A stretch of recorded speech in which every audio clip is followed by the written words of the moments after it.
당근이면 더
쌀마스크 소금.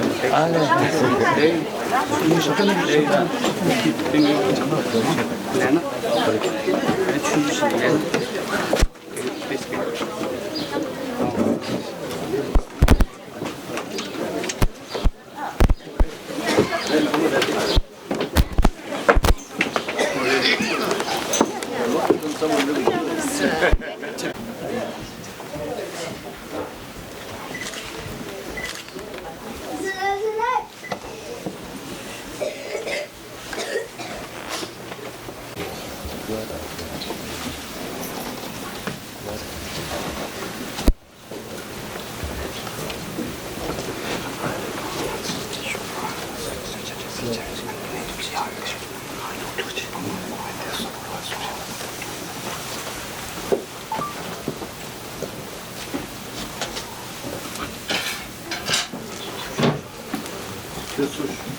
Ja, maar is genoeg. Kun je kijken zitten?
한번 옆에.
जी 2 दिन पहले।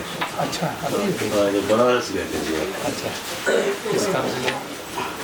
बनारस में क्या काम था? जी वो स्तूपा का कंप्लीशन हो गया ना, वो जापानी मंदिर के बगल में जो बनाए थे। कहाँ पर? जापान मंदिर जो है उसी के बगल में ज़मीन लेके। अच्छा अच्छा आपने बनाया? जी जी। क्या बनाया? शांति स्तूप जैसा। ओह तो वो राजघाट गए थे कुछ शिक्षकों के साथ बात करने के लिए। अच्छा वहीं पे रुके थे। कृष्णा मंदिर जी।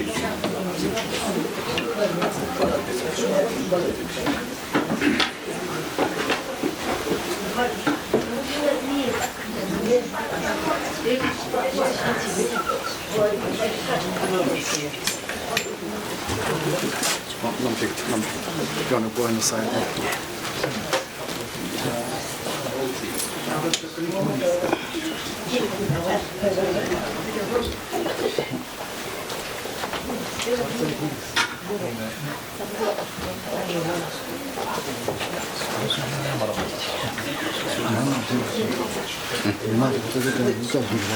정말 유타주.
अब अभी रहेंगे जाएंगे?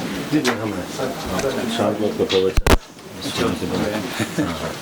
वो दोनों जी से बात करेंगे अगर कम सुबह हमसे सुना दे। ठीक है।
Most Venerable Geshe-la and other venerable monks, nuns, yogis,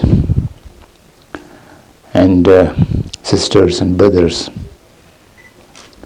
My greetings to you all, and I'm happy to be here after a long time.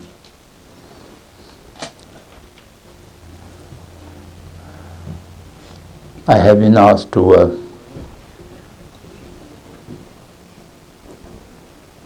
talk about the benefits of practicing the Buddha Dharma. And since most of the audience are non-Tibetans, so I shall have to speak in English. My knowledge of English is very, very poor. For many years I resist to learn English, but finally my resistance have to be given up. And then later on I picked up, but I'm not in a position to express myself fully in this language. However, I will try in my broken English. The topic you have chosen is the benefits of the practice in the Buddha Dharma.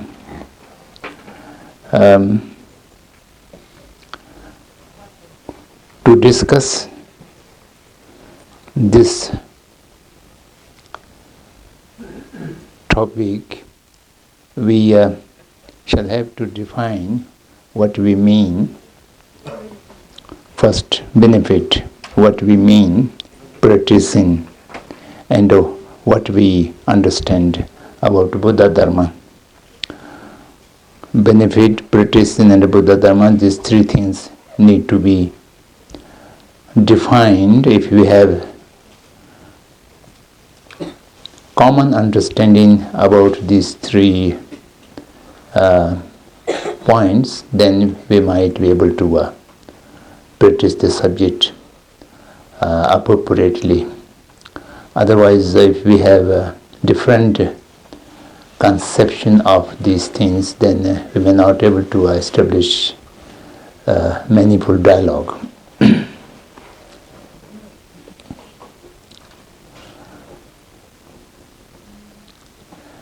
Benefit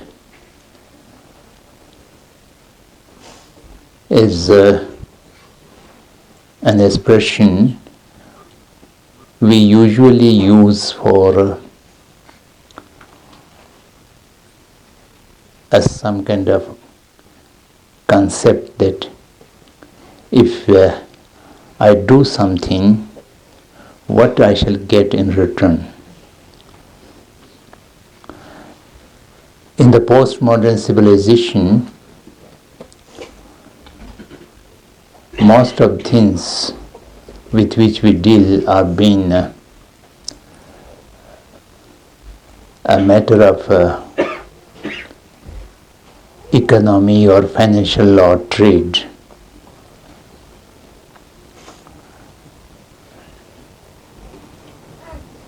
Even the morality has been talked about through the expression of value.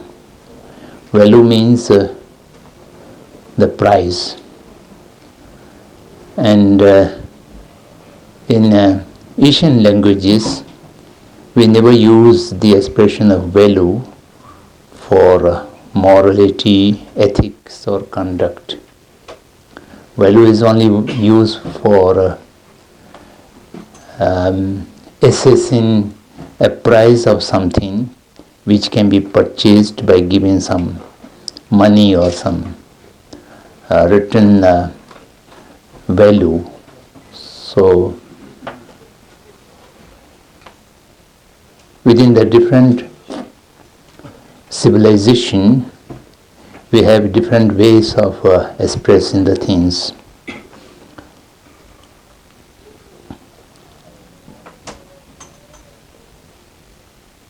In the context of practicing Buddha Dharma, then benefits may not be exactly in the terms of input and output.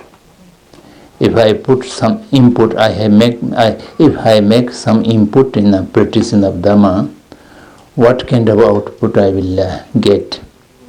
That is not the way to look in this matter.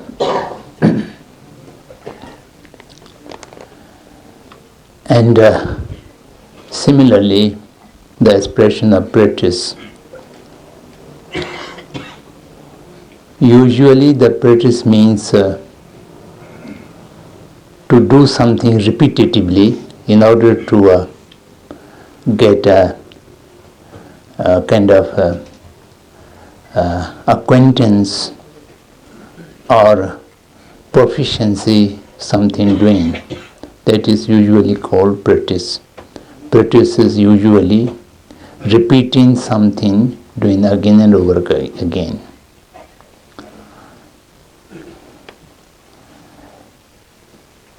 And I think when we talk about the practicing of Dharma, that does not necessarily mean repeating something.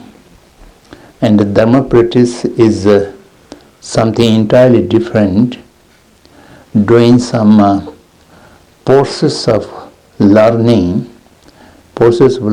in the beginning through hearing or reading to acquire information from hearing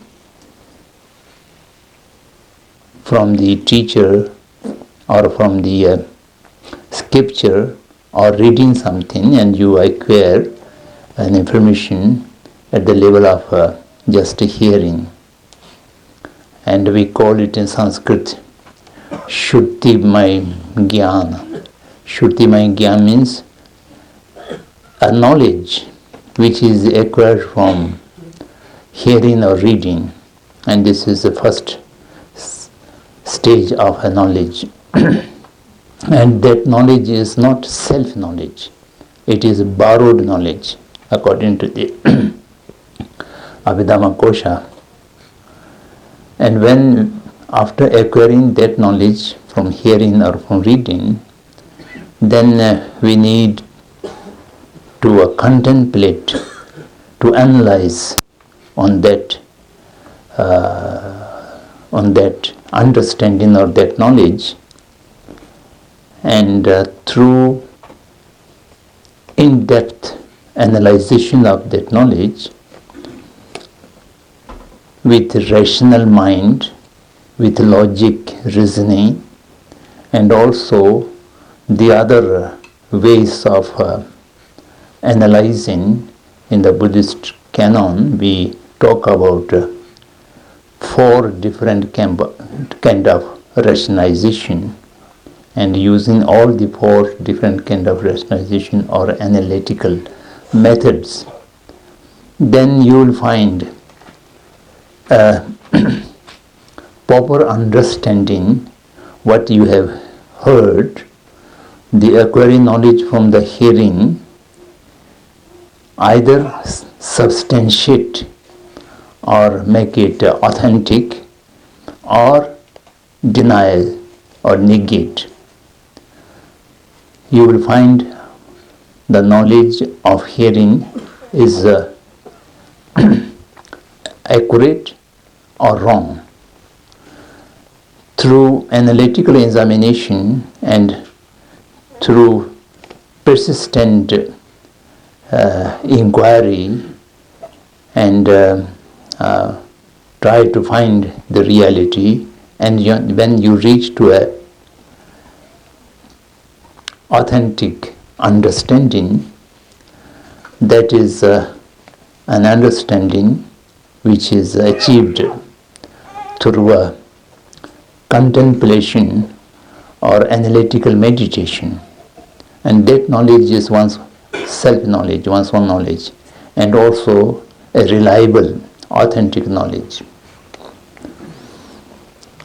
And after that, then you meditate upon it, either concentrative stability or analytical examination, whatever it may be. Then you achieve the real direct perception of the thing, the subject. And that is the insight which is achieved from the meditative process, meditative practice, and that is the real cognitive or real authentic knowledge, and which is not only a knowledge which is in the category of a perception, a category of insight, that we call in the Sanskrit Bhavanamay Pragyan. The Shrutimay Gyan and the Chintanmay Gyan, the knowledge from the hearing, the knowledge from the analytical meditation, are a process to reach to the knowledge of perception. It may be not good to say knowledge, perception or the insight. So, making this particular process can be called as a practice. Practice is mostly in the form of analytical meditation or concentrative meditation. So, these two processes need to be the first step, study and hearing or reading. That is preliminary, and I think that can also be considered as a kind of practice. Apart from that, if you have nothing to analyze mentally or searching something, questioning something with an object of realization, you might be doing something repetitive. For example, repetition of a mantra, or repetition of prostration, repetition of offering, and doing this physical or vocal activity without any mental process of learning, then I don't think that doing can be considered as a practice of Dharma. You are doing something, but it is not accompanied with a positive intention or motivation, and also accompanied by some kind of mental meditative way. Only doing some physical or vocal things cannot be considered as within the category of practice.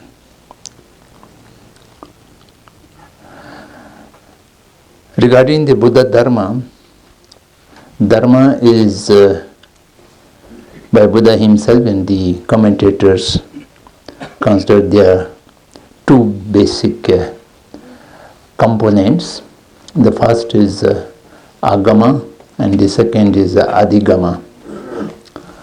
Agama means the literature of the Buddha's teaching, Buddha's doctrine, which is in the form of literature or form of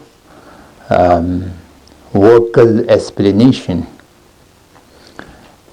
That also have a component of Buddha's own words, which is termed as sutra, and then the Buddha's followers, the practitioners or the scholars, comment on Buddha's teaching that constitutes as a shastra, the commentary literature. The corpus of Buddha's own words and the commentary literature is the a part of Dharma which is called the vocal or the literary Dharma. And Adhigam means through studying, analyzing or researching, acquiring, by learning the corpus of literature, you will cultivate certain inner mindset, and that inner mindset is called the experiential Dharma. That is Adhigam Dharma. Adhigam means experiential, which has you have already internalized the understanding. So Dharma is only these two nature. The process of analyzation or the process of having the mindset of the internalization of Dharma can be classified into three categories. The first is the morality or the ethical conduct, which is called in the Sanskrit Shila, and then meditation, there's samadhi, and the third is the insight, the prajna. And the entire Buddha Dharma is included in these three categories. All the three categories basically of a quality of mind, a mindset.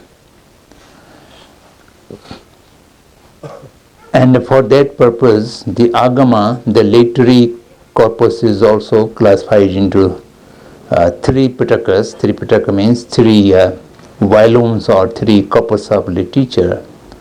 The first is the Vinaya Pitak, which is dealing with the Shil, the moral conduct, and Sutta Pitak, which is talking about the meditative process, and the third is Abhidhamma Pitak, that is dealing with the insight or the prajna. So by this way, it is very easy to sum up what is Buddha Dharma.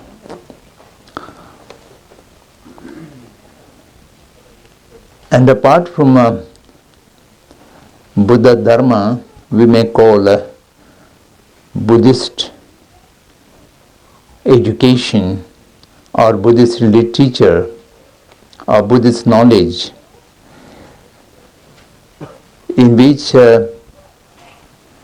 as per His Holiness the 14th Dalai Lama used to say, in which includes the Buddhist science, the Buddhist philosophy, and the Buddhist Dharma. Dharma, as I mentioned, the three: Shila, Samadhi, Prajna, the morality, the meditation, and the insight. That is in the category of Dharma. To reach into that stage of mind, you need to study the ground reality, and dealing with the ground reality, the phenomenon, how the phenomena exist, and how categories of phenomena exist. That is about the Buddhist science. And Buddhist science is not much different from the modern so-called scientific knowledge or modern science. There are many things can be compatible with each other, and they can be supplement with each other. The Buddhist science is not a kind of against the modern science, because it do not negate the modern science findings, or neither the modern science findings can negate or can contradict with rationally the Buddhist science, Buddhist concept of the phenomenon reality. the Buddhist science and Buddhist philosophy, the philosophy deals the view, how people can have a wrong view or right view on the phenomenal reality or the ground facts. And then the science and philosophy almost goes together and supplementing with each other. And that is common to everyone. It is not only for the Buddhist people. It can be used, it can be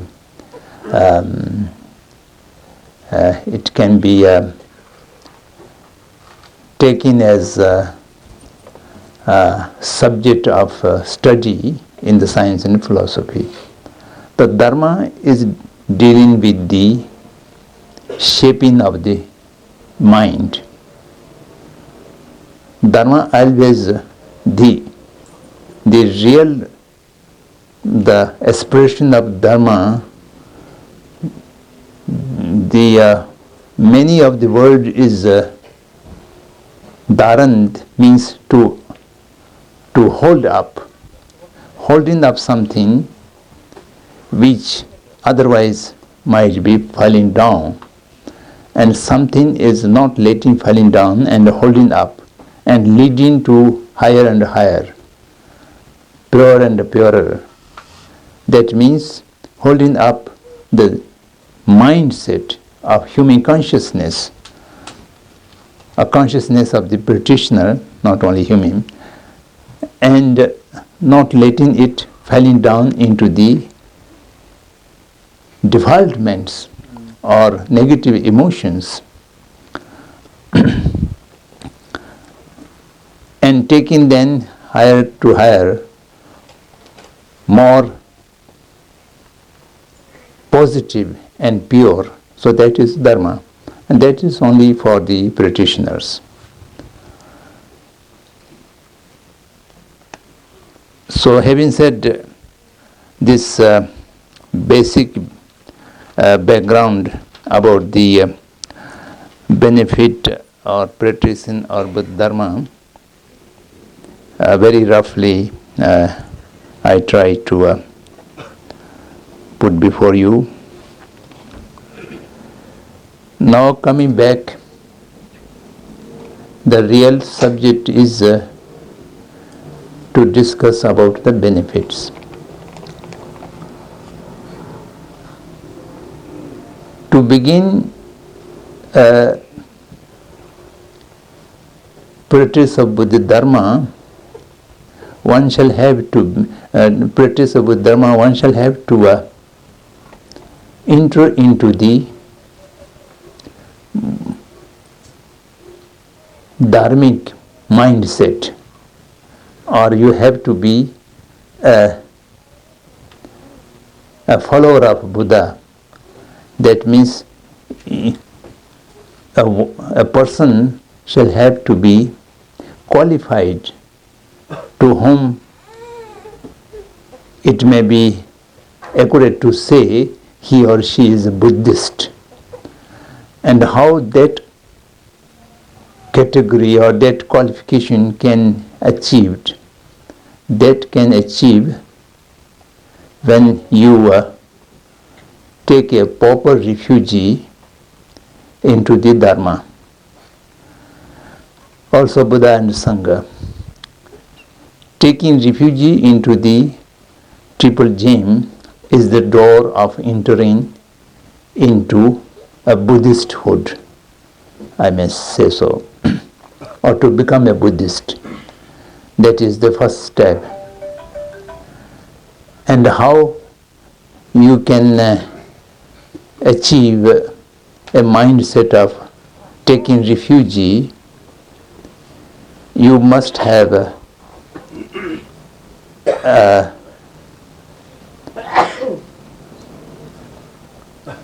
a gross understanding, a gross level understanding of what is Buddha, what is Dharma and what is Sangha.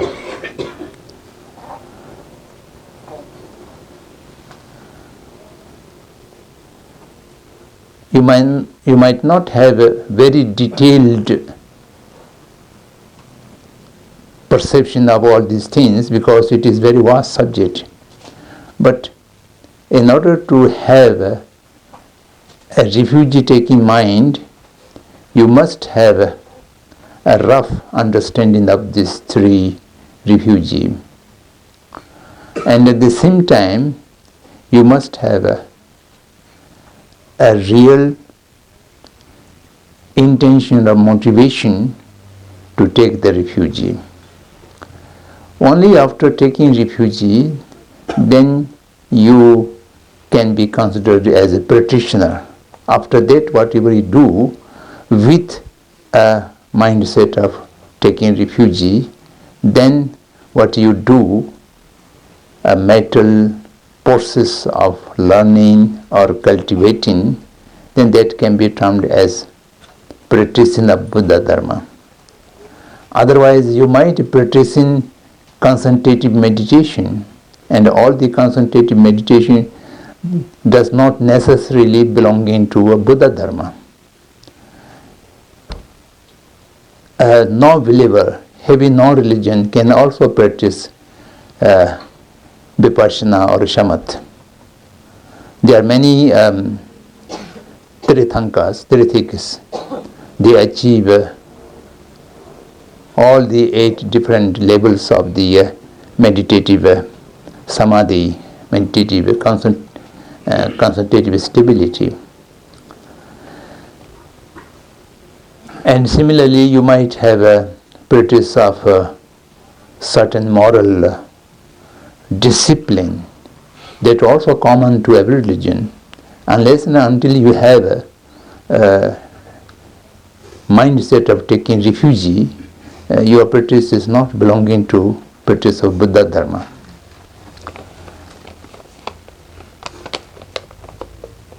Because without having any understanding of Dharma and without having a real sense, taking Dharma as the only path through which you can achieve certain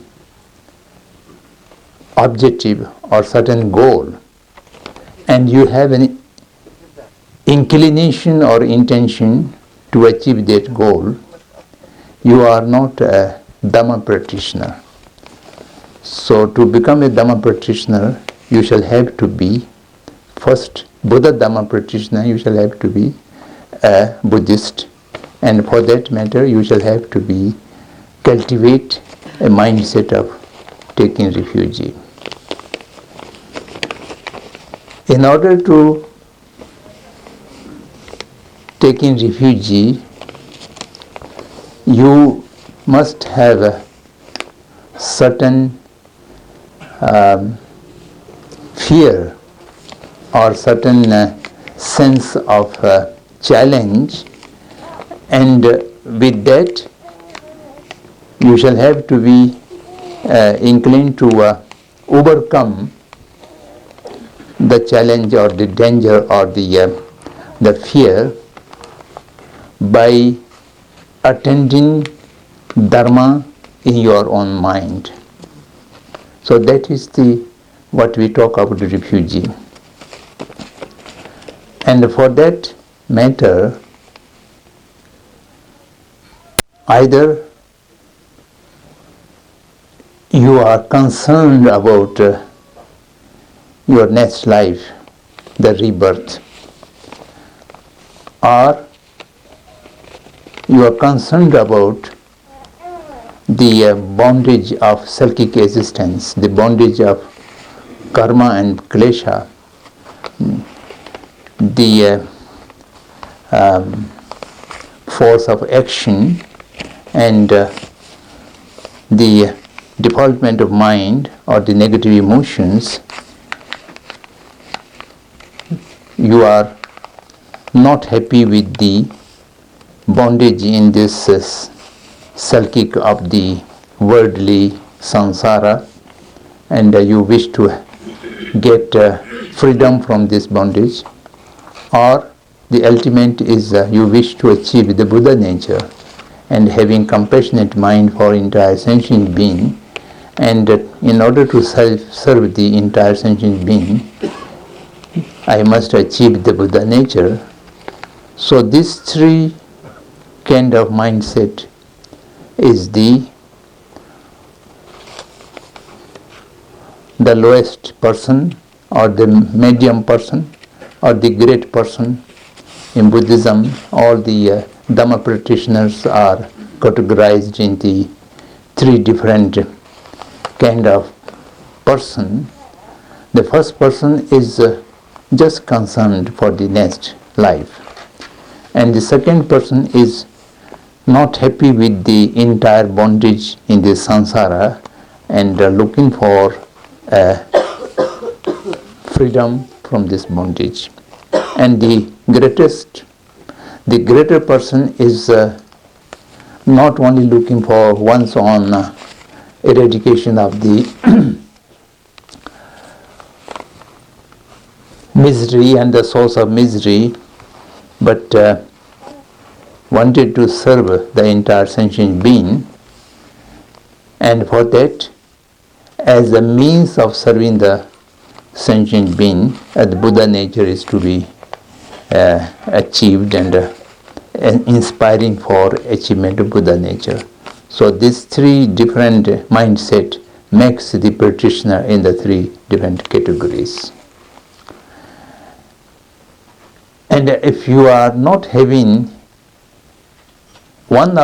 any one of these three categories, then you might repeat the taking refuge, Buddham Sharanam Gacchami, Dharma Sharanam Gacchami, 1,000 times, 100,000 times, does not mean you are taking the refuge. Taking refuge means the cultivation of mind into the understanding of the refugee, three refugee, and how you take refuge in that manner.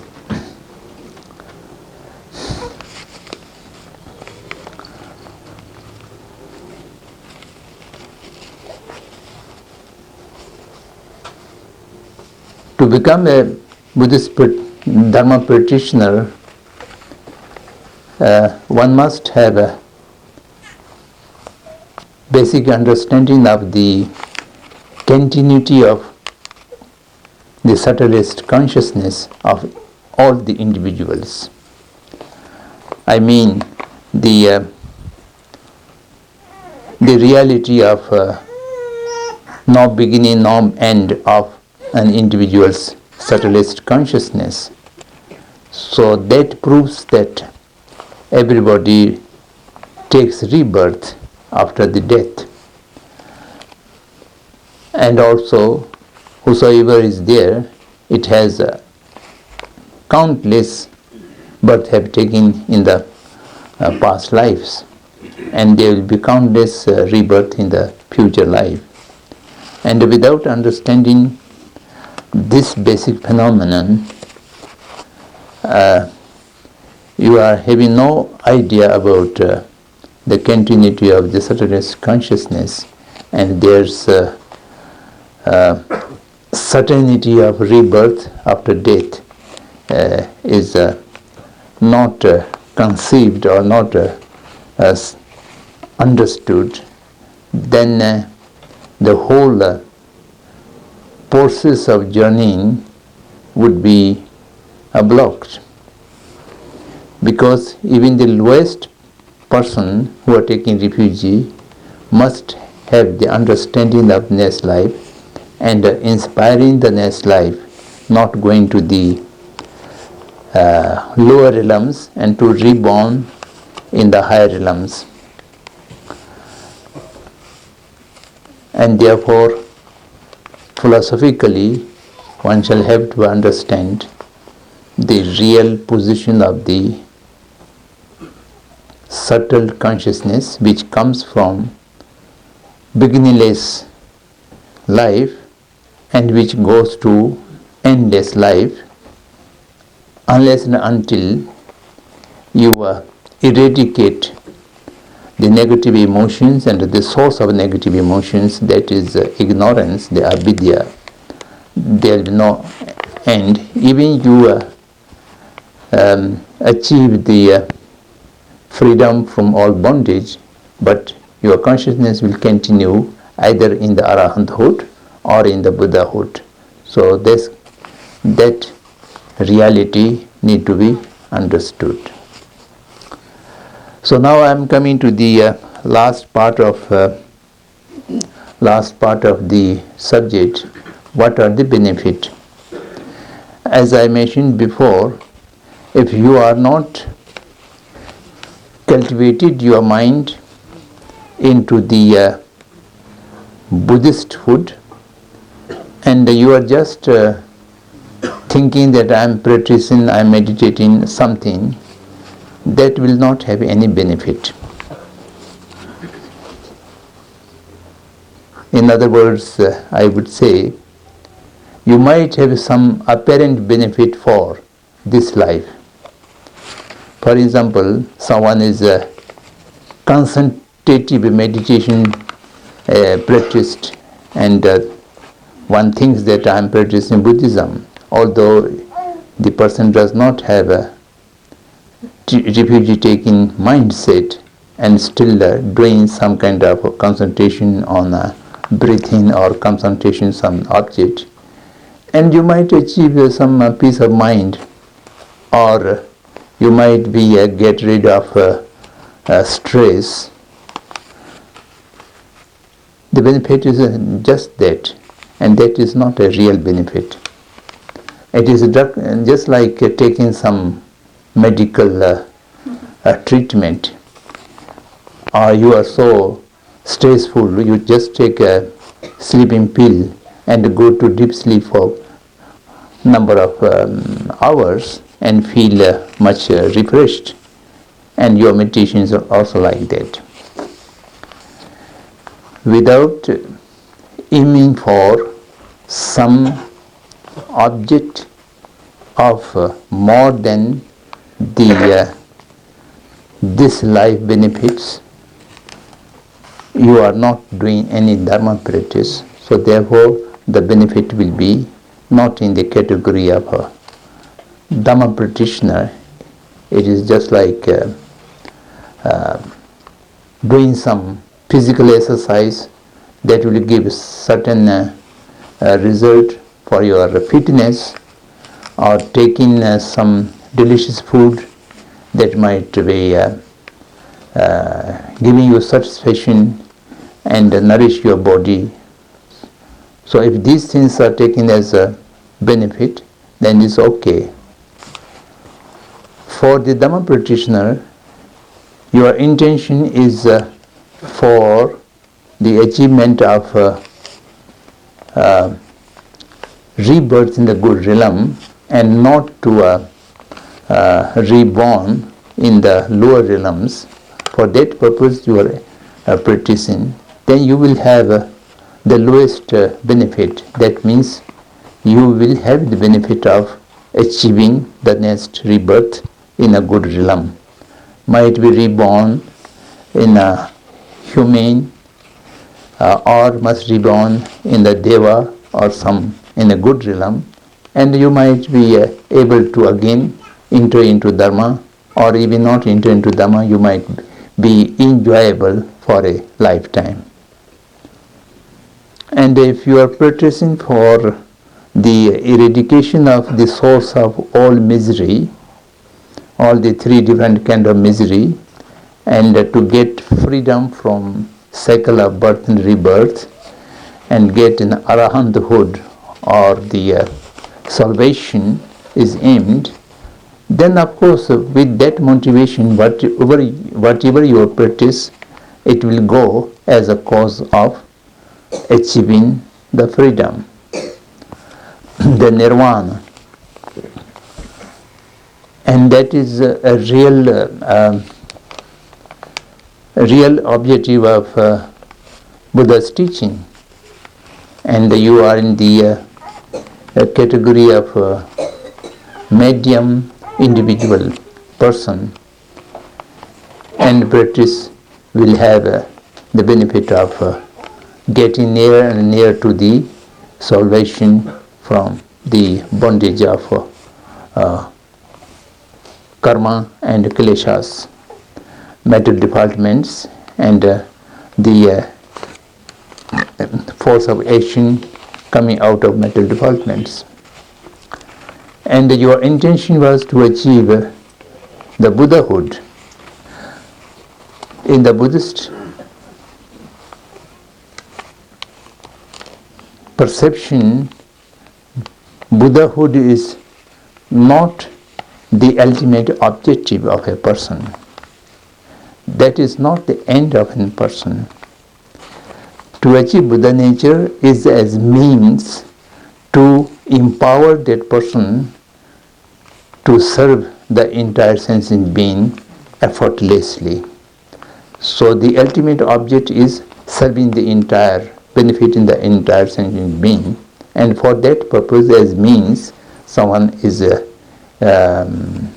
inspiring, someone is looking for achievement of Buddhahood, and with that intention whatever you practice will become as action of Bodhisattva Charya, and that has immense benefit not only for oneself, it benefits to entire sentient being, and it accumulates the cause and the conditions for achieving Buddhahood. So that is the benefit. So what I have talking until now, if I sum up, the first, to become a Dharma practitioner, you have to be enter into the Dharma, and to enter into the Buddha Dharma, you have to take in refugee into the Dharma. Dharma is the only real refugee, and the Buddha is taken as refugee because he shows you what is the refugee, and the Sangha is taken into refugee because it will help you to achieve the real refugee, the Dharma. The real refugee is the Dharma. Any person suffering from a serious disease, in order to get out of that disease, that patient needs a good doctor and good medicine and good nurse to look after. The antidote to the disease is the medicine, and that medicine shall have to be taken by the patient. How much good the doctor might be, the doctor cannot take away your disease. The doctor is only diagnosing the disease and prescribe what is the best medicine for that. Buddha is like that. And the antidote to the disease is the medicine, and that need to be taken by the patient regularly. Dhamma can save you if you practice the Dharma in a perfect way. And Sangha is like helping you, like a nurse, to give you assistance and to give you timely medicine, so on and so forth. So, among the three refugees, the real refugee is the only Dharma. And by this understanding, you enter into the Buddha Dharma, and then you practice. The benefits will always determined by your motivation and your intent mindset. Your intention mindset, your motivation mindset is the lowest. The benefit will also be according to that. And it is for the salvation, the benefit will also be for that category. And you are looking for the highest level of achieving Buddha nature. Then similarly the benefit will be in that category, and it will really make possible for the individual to reach to the Buddha nature and become a Buddha.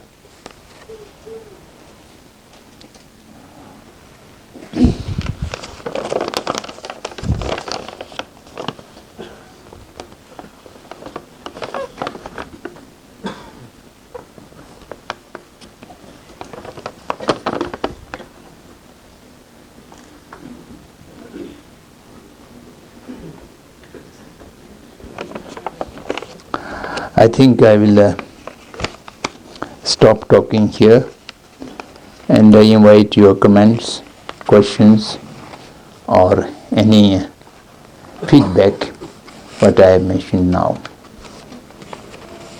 Let's just hope. Please, you make sure your question short, just 2 minutes, not talk too long, okay? And thank you so much. Also, only the Dharma in the area, politics,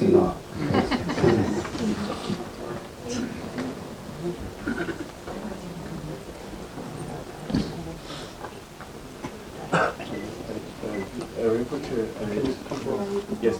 I just want to make sure that I understood right, Rinpoche. Did you mention that the real purpose is to achieve, to serve all sentient beings, and that is even not, it's not the Buddha, is to serve all sentient beings is the real goal. Is I understood correct? Yes, yes, yes.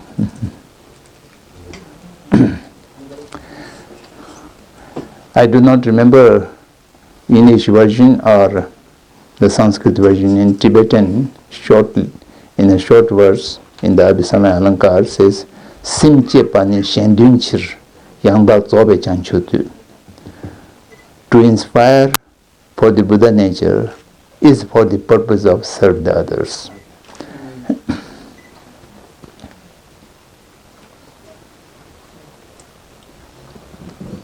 आप तो तिब्बती जानते हैं. Rinpoche, in the very beginning, Rinpoche mentioned that Dharma shouldn't be thought of in terms of, or benefit shouldn't be thought of in terms of input and output. Yes. But then in a way, isn't the process of the karmic law of cause and result, cause and effect, or even as Rinpoche further spoke, that if we practice this, then the result is that. In some ways, isn't that similar to an input and output? Could you please clarify? You are very much true. Cause and effect relation is a law of nature. Everything you accumulate a cause, it will definitely give a result. But what I was talking, input and output, means if we measure the benefit of Dharma in immediate result within this life alone, that is not the purpose of Dharma, and for that doing anything is not a Dharma practice. I was trying to say that. And if you are meditating in the Buddhist way of concentrative stabilization of mind, and your purpose is only to relieve from the stress, then the benefit you might get release from the stress, that is not a benefit of the Dharma practice. You are not practicing the Dharma because your intention was not creating a dharmic practice. So practice can be anything, and that result cannot be, that output cannot be considered as a result of Dhamma practice. It is practice of anything. Is clear?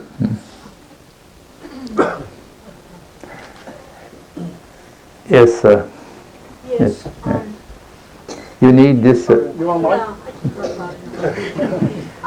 You said if you're living your life for the next life with morality, your next life will be a good rebirth. I was always under the impression that your next rebirth is kind of like a lottery. No matter what you do, you don't know what's going to happen in next rebirth. Sorry, I couldn't get your question. Okay, you said that your next, if you live in your life for your next life,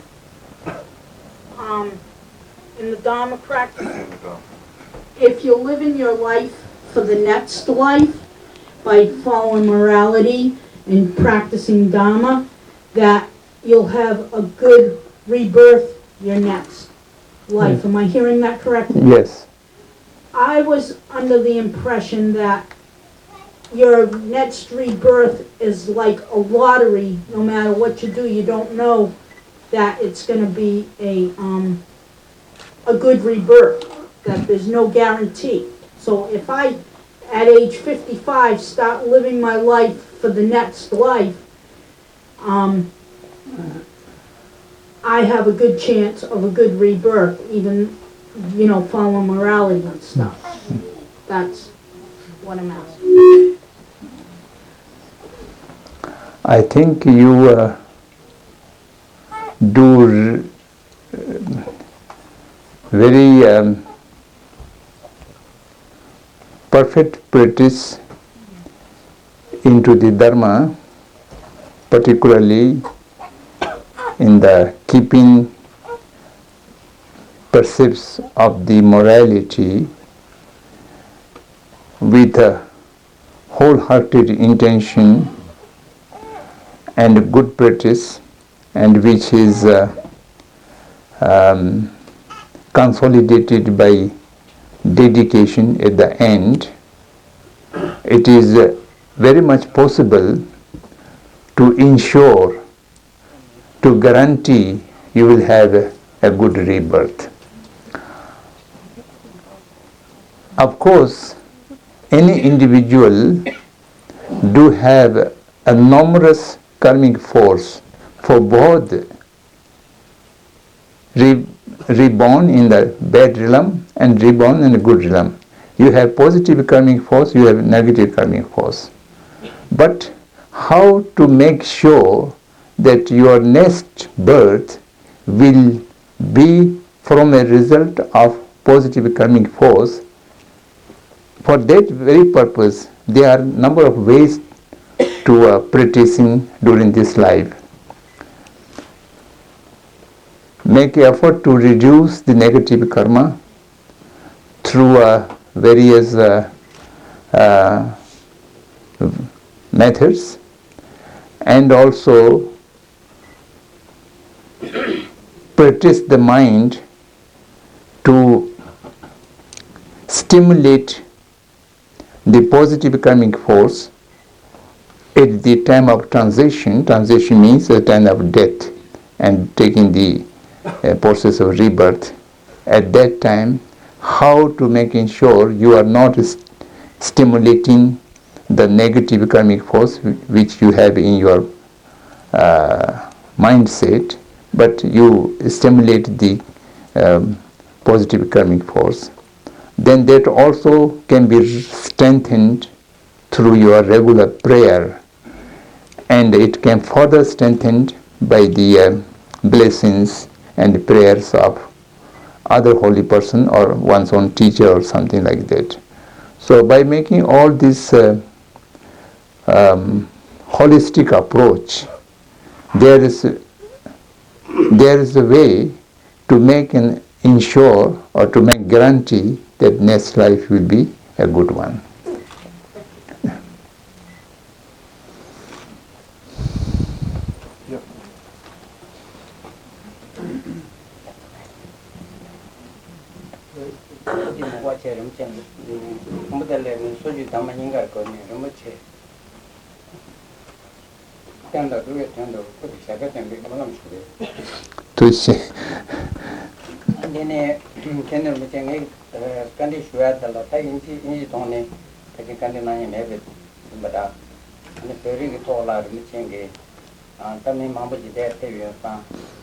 많이 배우다 아니 많이 두두게 님들 티콜라 좀 지나가나 왜다 아니 이거 때라 돈이 닝지 공장 거라 좀 지나가 대선이 줘야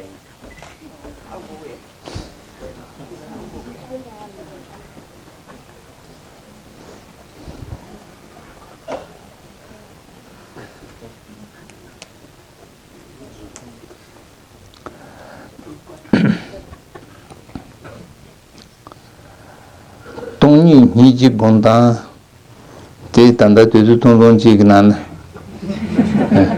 레라부징에 셰투그레 삼탱민도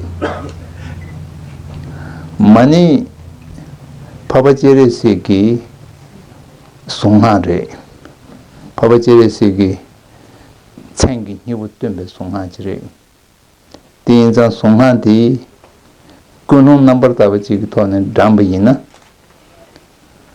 지단 제레시 로발람지 네거블리아 천잠 zem바당 송아 가준도 제바솔라 아니 장지 생줄을 지야 다가나신 티바침블람라 베메드 주바 딘데기 파바체리스랑 몰라모 톱 유베 인상 디 송아 담바이나 안랍친기 팽유 토비아 유베티 제레스랑기 투지다 몰라모 톨레 중앙침버레 지단 산제 자생기 찬리야 카셰자 치와다 카셰자 chung de ge yo ma re yin le da molam gin diwasiati tena sanje chansen de zu robalam ji ne kabya thoma tu chi du kabla ani molam gi chebar gi wangi an duja chu de damba yina de minse gi pen nyora yoya ta pen chiwa yoya di chebar ten ten yo al habar tu ngadu pyo kanchen batseti papa cheresi ki dushindu songwe jindu chi songwa yinza duri ti zu cheresi ki songwa damba yina an tuya changi penyin chimbo yungu yubati leta molangu diwa diwang chungwa res tati chidang tinte chi shube jeli ya yina ya cheresi ki songwa damba kabla kunung kante chime di 타 주그레 마도 제레시 janchu simba shiragi tubje manam jachimbu yimba da tubji chimbu yimba diwangi ani songha dangen tsamalogi songha dambi penyundi jiba chanduya yubatinde chite mabre dadange kondu shin simba nanshin re jiba chima tunyingi lochigi tone idu damba yina jiba chungul lamgi penyunji tabu re taba tunyi ngenjungu samba nambar tabe tone taba tunyingi lo idu damba yina ani idu damba penyundi tabe julndo ya chag re janchu gusingi tsi simbe tone ini idu damba yina idu damba penyundi sanje jikwanto julndo ya chi ti jiba sungu jibu kandi chimbate rang kunun ra lebre 딱 kunun nambar taba chi yubi yina tena janchu gusin chuma tsinji ki tsi simba chi yubi yina jere sigi tujeda mulangi wangi la shenbe sungha damba le jere sigi yidu damba yina anti penyun chiwa yongya tang sumambi to labuchi zoya ki chebar ti tenden yore sambudu nijida mulangi wangi ta sungha korangi tundi hangi tundi shita jachimbu re tīngā tsū tab debu chēne shē tuyā kāpu rē yīnā yā tad dōrdū chē shē bā yīnā mani siyā ki kēdū tī nōrū rā jūgu rē pēmā siyā kēdū tī pēmā tī jāgē tā pūgē nīchā lō mē tō pēmā nī jūgu rē mani ki kārī tsūngu yā rē chēnā 시럽기 차디 충고요래 빼면 가르 충고어르잖아 탑지 차디 충고어래 다 탑단 시럽기 모스나면도 체벌러부티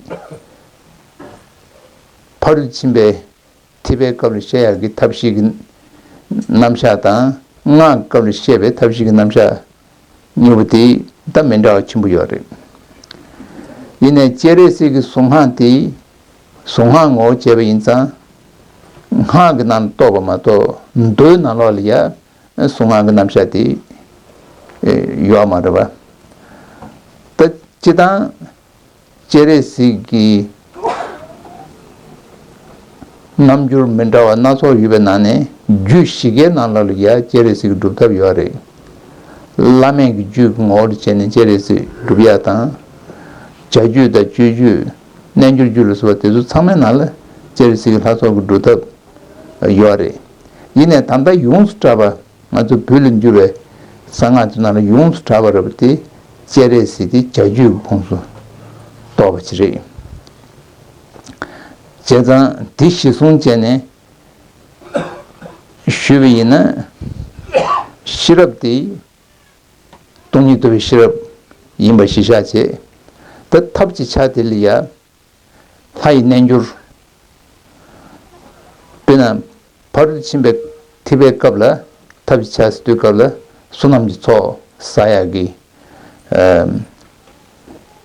짐베 버르침베 냠네 네 Samdhong paruchime nyamlengi parki parshingma gi nyamlen cheti tabji chal zigirwa ta tandan de parshingma gi nyamlen te zuya chaju rul shebi ina tabji chal redi ina tabji chal zo te hai nenjur chukune sabse nime ki nenjur gomyate tongi le zijido nyambar shaashimbe ngoyne 아니 하이 징고르지 콜로 공야당 류기 자네 칼리아다 자네 가스는 류지 내 소소리야 한국군에 아니 도심배잔치야다 투두체야다 유서 투두체네 지게 데블람제기 냠는체 안티제티 감들 탑차들이 제자 마니시베 탑차다 건건다 마니시베 시럽차다 배만시베 탑차니부디 냠돌 동연도 qabla 탑시 송질기 냠네 내도 멤버지 제베이나 안 산지주고와 노트브레스 타 자주기 나로레 치치라 산제 토비 남샤티 요레 류치라 산제 토비 남샤티 요마레 치치라 산제 토비 남샤티 치메치 린진 주제 치 준진부바 데네 안 자주를 하이 nenjul 때네 산지고원 두야 되어리 제단 딘데기 탑시 송둔 집에 냠릴 때네 아니 제레시 고완스네면도 산지지 고완 톱 배체도 미네 땅아디 가리 맞수 섬드나를 가리 탱글 땅이 와르잖아 탑지 차다 시럽지 차니 예르만 집에지는 송둔주네 저주qabla 이왕 개지시기를 봐 제가 이왕경 하게 되나신 송둔에 침배이나 산지고만 도부레서 땅 하게 된 라바섬신 드려지래 옴시야디 마탐제지 gond인드레 마탐제 근골 옴 용구야데 가르레스잖아 송이네라도 하이네라도 디 고송 이르만 집에 두제당 고송 이르만 집에 중앙 고송 이르만 집에 nenjur 디 송자로디 천국요래 나고도 ndor chebal 제가 아오마 송좀베 이게 디 옴차기 유자 디 추구롱구 추구송부대 충구요래 르당하다 이송부대 충구요래 제장 실험제 송부대 충구요래 단데 쪼러부디 추구롱구 추구송 충구야데 가르레치잖아 산제지 고방 셴든두베 양라도 두구야리야 더 산제기 셴든 베멘 흔둘 종 투야데 고송의 템버레 추구 tele thamje ji jonen che longku duja leda yenche le ya jansen papa yenche gi tunze che tugu do yung sobe le ta da ma da do yung sobe tunze do se bikal ya tile jin jongkong chuji ko tile ji julam longku da tugu do se ne kusung yirme dubam kusung yirme ne chonga tini ja gi tunda ya om de yung gore ta nga gi jula hom yung ya ti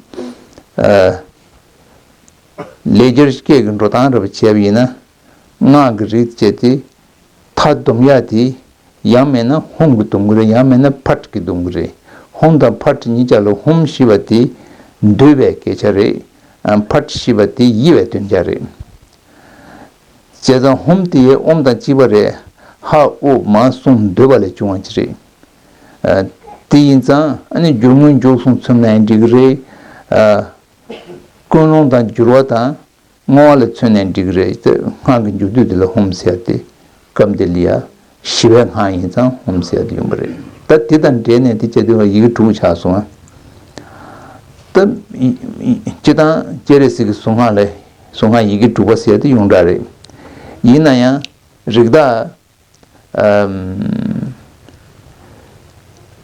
Yuba meta nyamdol jene chere sitan yuba me nija ha nyamdol te pen nyamdol tobya ta rigda ta dilne lobe kabliya yigi tub jelia yuba me gi sabe shiti jane umani be me hum shisten dus dumbelu su che yore yina ya ti nyambala soba kabdan te kabliya shiti injimi jagwa ji yomare ine rigdata cheresi dadu chene nyamdol duge kabliya umani pe me hum shis chene labine ti mada bade chagiwa mare ine mani yidu siate nala shitiwa mare tanga gitun dodu zam shevina dusre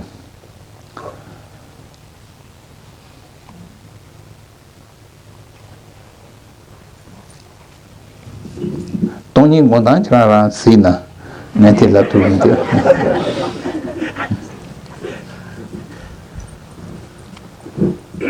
Rinpoche, thank you so much for coming. I'm grateful for the opportunity to have your teachings. Thank you. Would you be willing to say a word about the overlap, the relationship between Buddha Dharma and that of other genuine paths of other enlightened beings that have walked the earth? I mean, it seems that Buddha probably could have walked the path of Sri Vidya, or Christ could have taught Buddha Dharma. Right? Is it so? When you speak of taking refuge in the Buddha Dharma, do you really? I mean, would you go so far as to say any genuine path, or how do you? Genuine. Okay. You can repeat what is your question? The last. Yes. The relationship or the comparison or the overlap between the Buddha Dharma and that of other genuine Dharma, religions. Yes. Okay.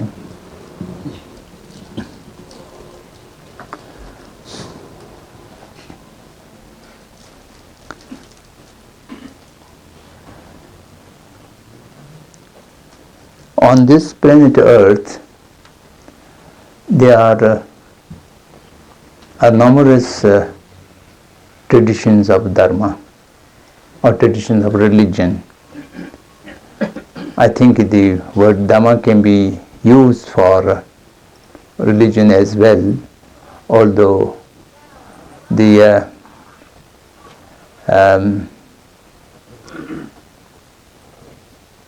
worldly meaning of the connotation of Dharma and the connotation of religion, they are differently defined. But what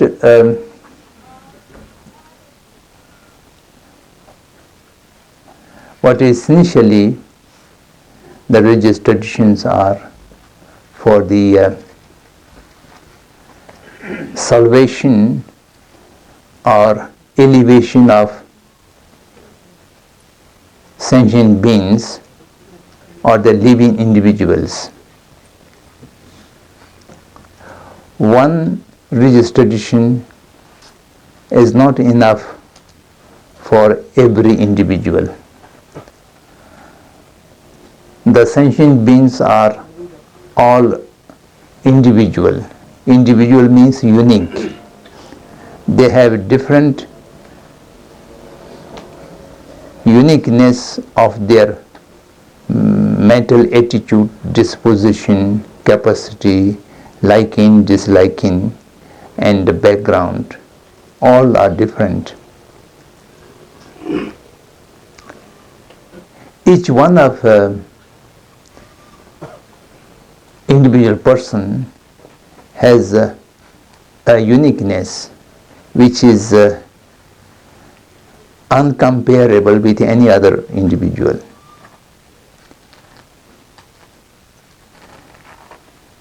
Evidence, for example, the humanity. 7 billion human beings are living on this planet Earth, and the 7 billion is a huge number. If you try to find out among the 7 billion individuals, are there any 2% who are completely 100% identical? You will not find. Even the twins of one mother, they appear to be very similar, but when you go to the near, you can identify this is A or this is B. What it shows? It shows that each individual mindset is also different. So that proves that one tradition of religion is not enough to all the sentient beings. For different mental attitude and approach, there are need of different religious traditions. That's why even the one religious tradition, for example the Buddhism, Buddha, a single teacher, have taught so many different ways of his Dharma. They are Sharavakyan, they are Patik Buddhyan, they are Bodhisattvayan. From the view of the vehicle, there are 3 different yans, all of them taught by Buddha himself. And from the philosophical viewpoint, there are Sudantics and there are Vivashiks and there are Chittamatrata or the Vijnanabad and there are Madhyamik. 4 great different philosophical traditions, and among the 4 there are so many subsets, sub-traditions. And in the Tantra there are 4 different Tantras, and within them so many different. That's how to serve the entire humanity there's need of many different spiritual traditions. Having said that, all these spiritual traditions are equally sacred, equally holy. There's no superior, there's no inferior. Every religion shall have to be respected, completely equal. For that,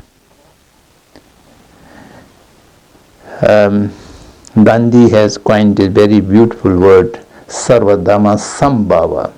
Sambhava means equal feeling. Whichever religion, you must respect it completely equal. But for you, for one individual, shall have to be carefully choose what is the most suitable for yourself. That does not mean the other religions are inferior. All the religious traditions are equally sacred, but for one individual, then one tradition is suitable and the other tradition is not suitable. As I mentioned in the Buddhist also, there are 3 different individuals. So So three different individuals shall have to be choose their path according to suitable to them. And a Buddhist individual either choose the Saravakyan or Bodhisattvayan. That is not a luxury to choose, but one's own mental capacity that need to choose which is suitable. A shoe have to be choose according to your feet, and any shoe cannot be serve your purpose. It may harm your it may make pain or injure if it is not properly suitable to your feet. So that's obvious. Now we have to understand the huge differences between the religions. Basically, the all religious traditions can be divided into two categories. Believing in the Creator and not believing in the Creator, Ishwarvadin and Unishwarvadin.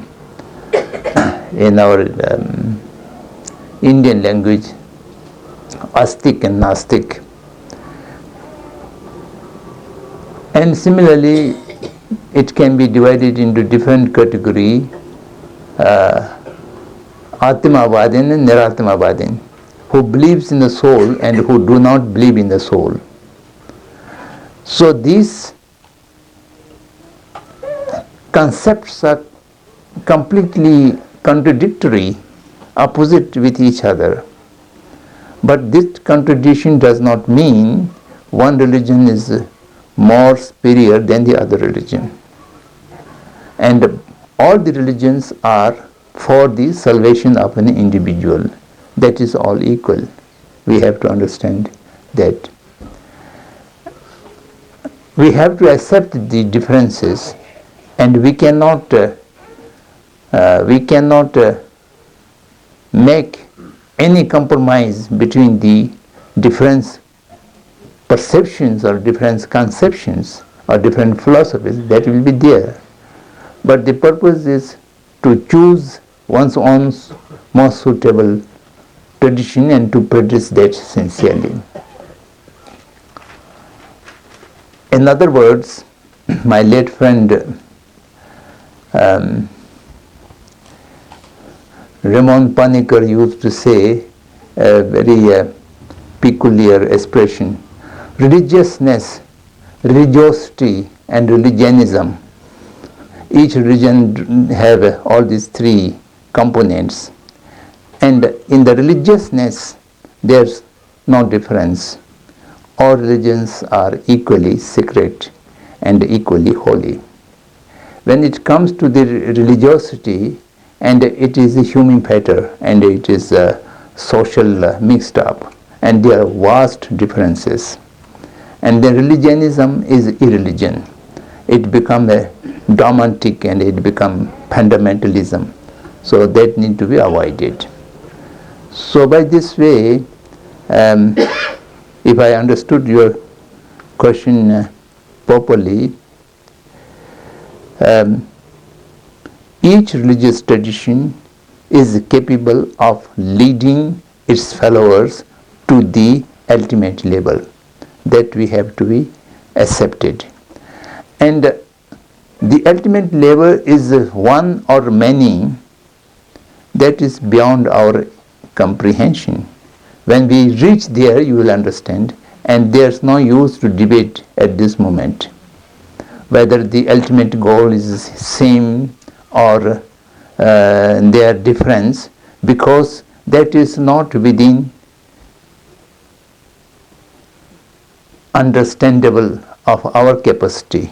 Our thought is limited, and therefore we cannot, whatever we make an expression, that would be within the limitation. So we leave it aside. And the path leading to the ultimate goal are different. The differences to be accepted. To try to find some similarities. There are many similarities. For example, love, kindness, tolerance. All these values are being taught by almost every religion.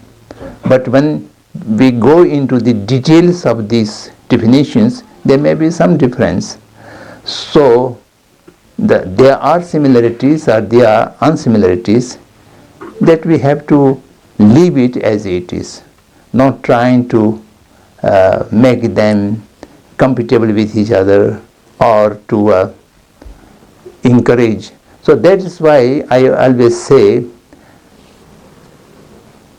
the method of comparative study of religions, which are now promoted by many academic institutions, universities, that is absolutely incorrect. Religious subject is not like a social sciences. They cannot be a comparative study because you do not have a capacity to understand all the religion. You may be a good practitioner of one religion and you might have an internalization of one religion, but that does not mean you can internalize the whole religious traditions.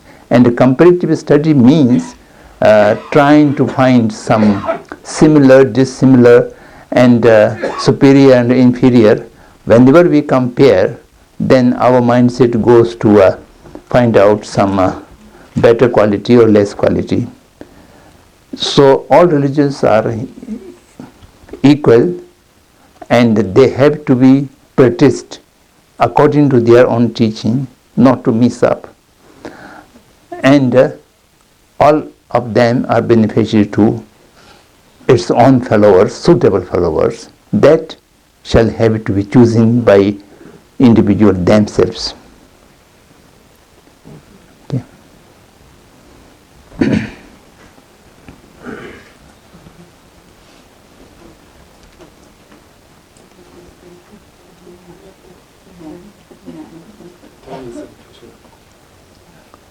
So, Rinpoche,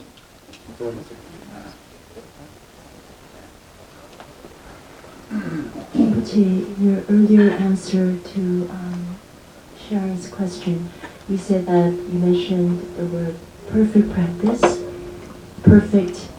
right. and good practice. So could you first please summarize us in an easy to understand way what constitutes a perfect or good practice?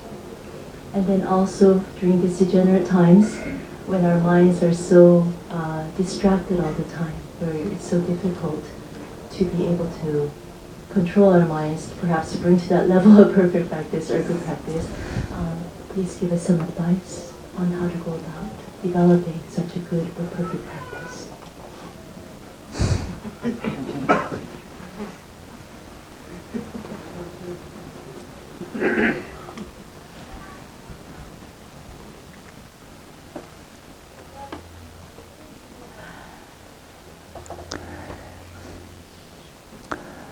Good practice means you do the process of practice, the beginning and the basic practice and the end of practice, all these three in a good order, not leaving anything missing. Before entering into the practice or beginning the practice, the first thing is to examine your motivation. Your motivation makes the whole practice good, bad or nothing. As I mentioned before, whatever your motivation is there, that determines the quality of your practice.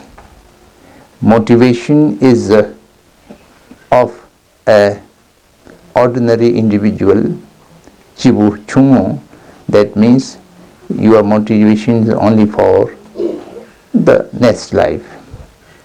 And that will determine the quality of your practice. And then during the practice, you have to be mindful and giving full attention to the practice, whatever you do, meditation, recitation, prayer, whatever it may be, it should do properly. And thereafter, whatever positive karmic force, good karma you earn, good merits you earn from that practice shall have to be immediately dedicated. If your motivation was for next rebirth, you should dedicate it, all these merits which I earn by this practice is dedicated for the good rebirth. Or it is for salvation, you dedicate it for that. It's for Buddhahood, you should dedicate for that. Without dedication, your merits earned by that practice might be destroyed by your anger or by your other negative emotions. Once you have dedication properly, then it will not be destroyed by other negative emotions later on. So this beginning, motivation, and doing the practice properly, in the middle and after dedicate it properly, then it makes a good practice and a complete practice. If you miss any one of the three, then your practice become incomplete one. And then how much your attention and how much your motivation is strong, less strong, and ordinary, that will determine how your practice become good and ordinary. A perfect practice is difficult. For that, number one, you need the intention or the motivation in original one, and that we do not have now. We do not have a perfect renunciative mind, ninjong, and we don't have even the intention for the next rebirth. Is all just artificial or just beginner. We don't have a real sense of longing for next rebirth, because our desire for this birth is so strong, which makes then we don't have similarly the real Buddha Chit in our mind. So therefore, a perfect practice, the first we shall have to achieve either the real desire for inspiring for the next rebirth, or the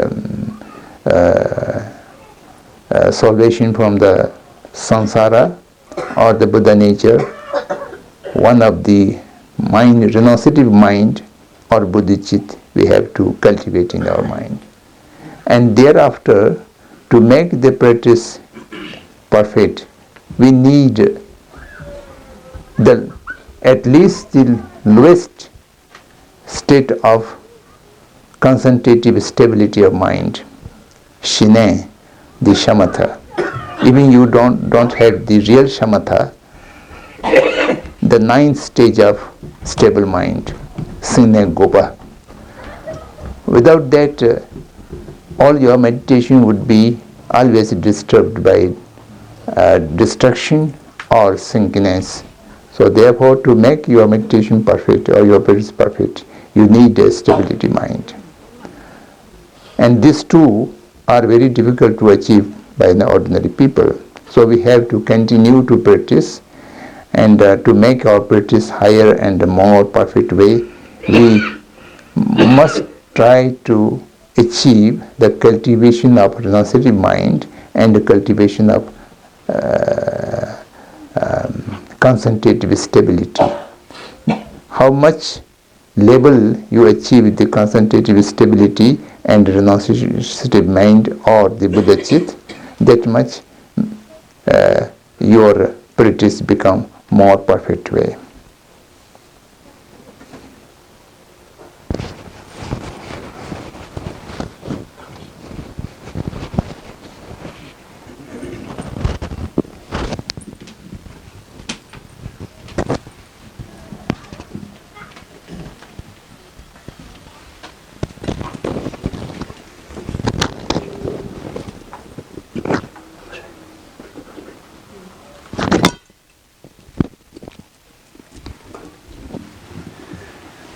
Rinpoche, thank you so much for coming back to Guru Buddha Center. I believe the last time was maybe around 5 years ago. Geshe-Sulula. I'm so fortunate that next week Geshe Denli to guide us so precious. Thank you so much for your talk to us today, for having such amazing English to help those few of us non-Tibetans here. Thank you so much. Very, very